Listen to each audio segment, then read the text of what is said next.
नमस्कार। लोकसभा टीवी में आपका स्वागत है। मैं हूं प्रतिबिंब शर्मा और आप देख रहे हैं विशेष। और विशेष में आज हम बात करेंगे लॉकडाउन 3.0 की।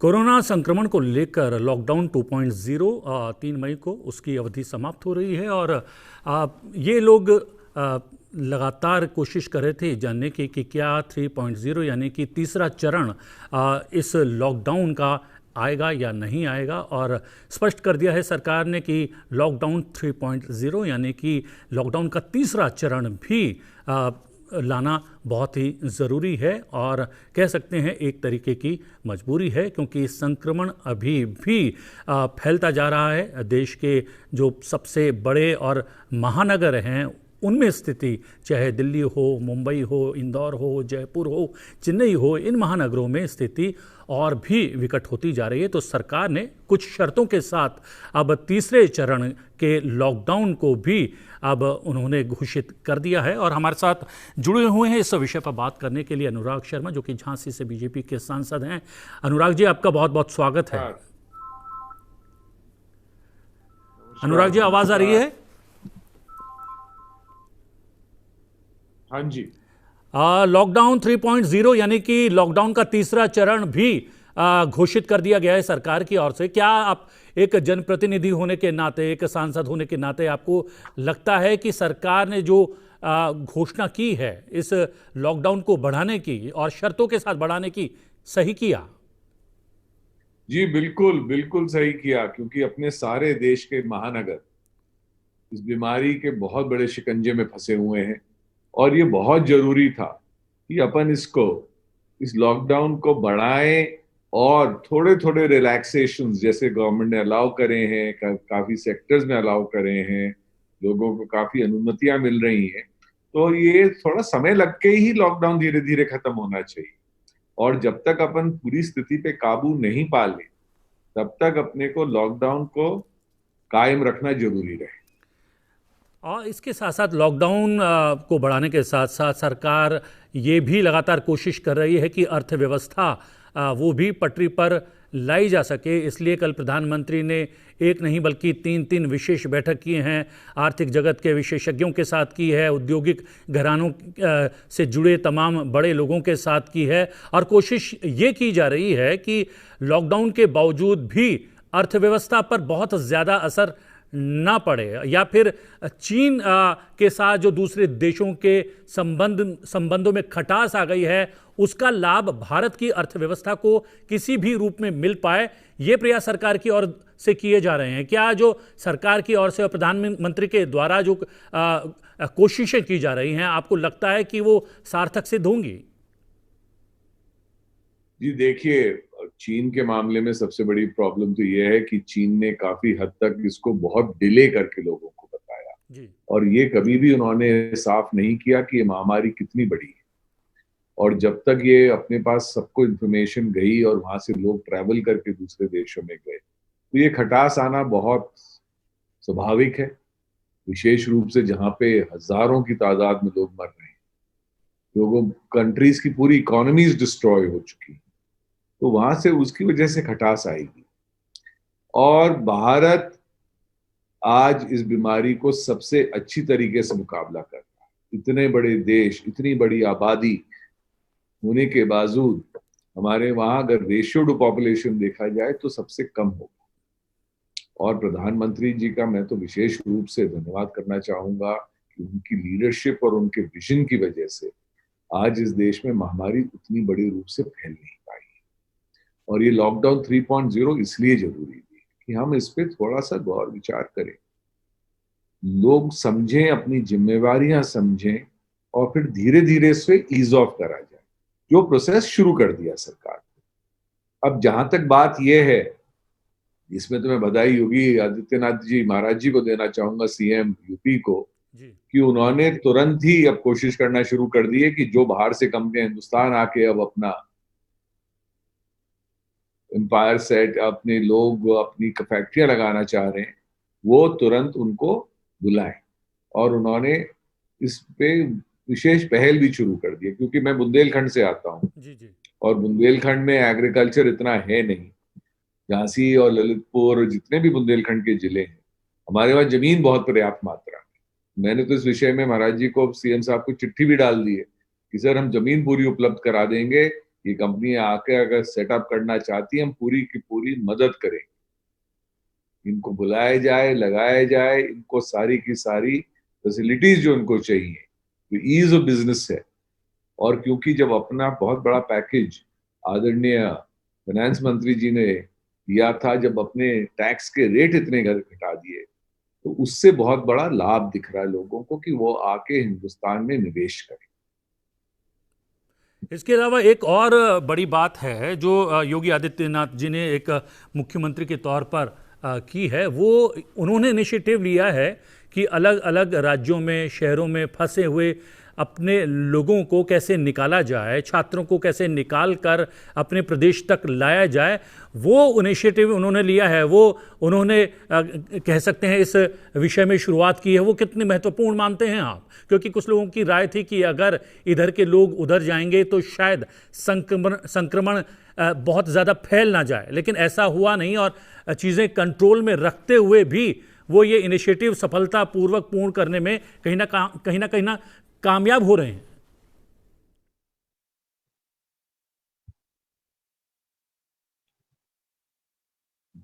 अगर आप मेरी बात सुन सकते हैं मैं आपको बता देता हूं इस विषय में। जी झांसी एक बॉर्डर डिस्ट्रिक्ट है। मेरे दोनों जिले, दो जिले आते हैं मेरे पास, झांसी और ललितपुर, हमारे बिल्कुल ही बॉर्डर डिस्ट्रिक्ट है। हम तीनों तरफ से मध्य प्रदेश से घिरे हुए, जी और कॉन्स्टेंटली बहुत लंबा लंबा ये बॉर्डर है, और north south east west highway पे हम बैठे हुए हैं। तो सारा का सारा साउथ के जितना भी ये ट्रैफिक है सब झांसी के थ्रू ही आता है उत्तर प्रदेश के लिए। जी हम एक तरीके से उत्तर प्रदेश की एंट्री पॉइंट है। जितना भी ट्रैफिक मध्य प्रदेश, महाराष्ट्र, कर्नाटक, केरला, आंध्रा, तमिलनाडु, ये सारा का सारा झांसी होकर गुजरता है। तो जब महाराज जी ने राजस्थान से विशेष रूप से कोटा से स्टूडेंट्स लेके आए थे, तो सब झांसी होके गए। और प्लानिंग इतनी अच्छी तरीके से करी गई थी, इतनी अच्छी तरीके से करी गई थी कि कोई भी स्टूडेंट को कोई तकलीफ नहीं। ये झांसी पहुंचे हैं बसों में, हम लोगों ने जाकर इनका टेम्परेचर लिया, स्क्रीनिंग करी, पूछताछ करी। जो बस जहां पे भी जिस क्षेत्र की थी उस बसों में इनको बिठाया गया, खाना दिया गया और तुरंत रवाना करा। ऐसे ही बीच में जब हमारे पास लेबर भी चल के आई थी, और बहुत सारी लेबर आई, मेरे वहां से अभी 19,000 लोग गुजर के गए, तो इन सबकी स्क्रीनिंग करी गई है, सबको भोजन की व्यवस्था करी गई है, सबको उनके क्षेत्र की बसों में बिठाया गया, और वो सीधे झांसी से अगर अगला स्टॉप हुआ तो उस क्षेत्र में हुआ है। वहां के डीएम साहब को उनको सौंप दिया गया कि अगर आपको इनको क्वारंटाइन में ले जाना है तो आप क्वारंटाइन में अभी ले जाइए और वहां पे इनकी व्यवस्था करिए, और फिर उसके बाद ही अपने घर रिलीज हो सकते। जी तो ये अभी अच्छी तरीके से प्रयास चल रहा है। पर अभी कुछ सुनने में ये भी आ रहा है कि बहुत सारे लोगों को, बहुत सारे स्टेट्स बिना बताए हुए हमको रिलीज करे जा रहे। आग्रह बाकी स्टेटों से मेरा यही है, सांसद होने के नाते झांसी का, कि आप हमको बता तो दीजिए कि आप कब भेज रहे हैं लोगों, तो हम रिक्विजिट लोगों के लिए व्यवस्था कर सके। बिकॉज एक साथ ही अगर लाखों लोग जो यूपी का बाहर है एक साथ ही आ गया और ये बसों में आया तो बहुत तकलीफ खड़ी हो जाएगी। सबसे अच्छा तो इसका तरीका यही है जो आदरणीय पीयूष गोयल जी ने भी किया, कि इनके लिए स्पेशल ट्रेनें चलाइए, उसमें व्यवस्था करिए, और वो ट्रेन पॉइंट टू पॉइंट जाती, रास्ते में रुकने का काम ही नहीं। तो फिर आदमी कहीं नहीं उतरेगा नहीं, उनको वहां पे क्वारंटाइन में भी ले जा सकते हैं, वो अपने घर पहुंच जाएंगे, सुरक्षित पहुंच जाएंगे। और जितनी भी आबादी बीच में पड़ती है उस आबादी को किसी चीज की खतरा नहीं। जी तो अगर स्टेट्स हमको पहले बताना शुरू कर दें तो यही आग्रह है, क्योंकि मैं तो इस चीज को, मेरा तो रोज का वैसे ये काम हो गया कि हम रोज ही इस चीज को, समस्या को झेल रहे हैं, क्योंकि बहुत सारे लोग पैदल भी चले आ रहे हैं, कुछ ट्रकों में छुप के चले आते हैं, सबको घर आना इसके अलावा जमात की वजह से भी संक्रमण फैलने की स्थिति जो है विकट हो गई है, क्योंकि उससे पहले जब तक जमात वाला विषय सामने नहीं आया था तो पूरे देश में कोरोना संक्रमण कंट्रोल में था, लेकिन जमात की वजह से काफ़ी दिक्कतें पैदा हो गई हैं। इसके अलावा अब रमज़ान भी शुरू हो गया है। रमज़ान में सरकारें ये कह रही हैं, चाहे केंद्र सरकार हो चाहे तमाम राज्य सरकारें हों, कि घर में बैठकर ही नमाज पढ़ी जाए, लेकिन उसके बावजूद भी कुछ लोग घर से बाहर निकलते हैं, मस्जिदों में पहुंचते हैं और स्थिति जो है थोड़ी सी विकट बनाने की कोशिश में लगे हैं। तो ऐसे में उत्तर प्रदेश में विशेष रूप से, या फिर आपके संसदीय क्षेत्र में और उसके आसपास में स्थिति कैसी है अब? कर रही है फिर। हेलो जी अनुराग जी, आपकी बीच में आवाज ब्रेक कर रही है, पर मेरे को जो थोड़ा सा आपका जो जिस्ट ऑफ क्वेश्चन लगा वो यही है। जी, जमात की वजह से बहुत नुकसान हुआ इस देश में, बहुत ज्यादा नुकसान हुआ। क्यों घबरा कर, किस चीज की वजह से, क्या कारण वजह रहे, वो उन्हीं को पता होंगे कि उन्होंने इस चीज को छुपाया। और दिल्ली सरकार की नाकामी रही। दिल्ली सरकार ने उनको उसी समय जब पकड़ना चाहिए था तब नहीं पकड़ा, तब जाके वहां पे ढंग से उनको समझाया नहीं, और बहुत सारे लोग बिना बताए यहां से निकल गए। हमारे क्षेत्र में भी आए, सबसे हम लोग जाके मिले हैं, मेरे एडमिनिस्ट्रेशन मिला है विशेष रूप से, और उन लोगों से आग्रह किया तो उन्होंने अपने को बताया। हम लोगों ने उनकी हिस्ट्री ट्रेस करी, उन लोगों से बातचीत करी, उन लोगों को उसमें क्वारंटाइन में रखा गया, और बाद में जब उनको नेगेटिव पाया तो घर जाने दिया। जी, तो अगर ये बता दिया होता ढंग से, और ये चीज अगर जमात ऐसे नहीं फैलाता और छुपाता नहीं, तो इस देश में इतना बड़ा इस महामारी का, मैं तो एक शब्द जो इस्तेमाल करूंगा, आक्रमण नहीं होता। जी, जहां तक अभी रमजान का बहुत पाक महीना है, हमने सभी जगह यही आग्रह कर रखा है कि भाई मस्जिद में सिर्फ 3 ही जने रहे। इमाम साहब रह सकते हैं, वहां के जो मौलाना जी हैं वो रह लें, और एक सफाई के लिए किसी को बुला लें। बाकी जिन लोगों को नमाज अदा करनी है, करनी चाहिए, वो अपने घरों से अदा कर सकते। इससे पहले इतनी बड़ी अपने वहां नवदुर्गे हुए हैं, अभी परशुराम जयंती हुई, तो यह सब हमने घर में ही मनाई ना। ठीक बात। तो ऐसे ही सब जने कर सकते हैं भाई। ये एक बहुत ही विशेष परिस्थिति है, ये कोई ऐसा नहीं है कि रोज की अब चलता है, ये तो 100 साल में एक बार आ गई। और सबसे बड़ी बात है 1918 कि के बाद अगर ऐसे समय में थोड़ी सी भी लापरवाही की जाती है, ना केवल आप अपनी जान को जोखिम में डाल देंगे, अपने परिवार के सदस्यों की जान भी, अपने चाहने वालों की जान भी जोखिम में डाल देंगे। आपने समय निकाला अनुराग जी, और बात की लोकसभा टीवी से बहुत देखिए, बहुत ऐसे में सावधानी बहुत जरूरी चीज है। मैं जी, आपको इस चीज में बताता हूँ, मैं तो हमेशा से एक चीज कहते आ रहा हूँ, मोदी जी, आदरणीय मोदी जी ने जब से कही है बात कि भैया ये बीमारी आपके घर नहीं आती, आप घर लेके आते हो।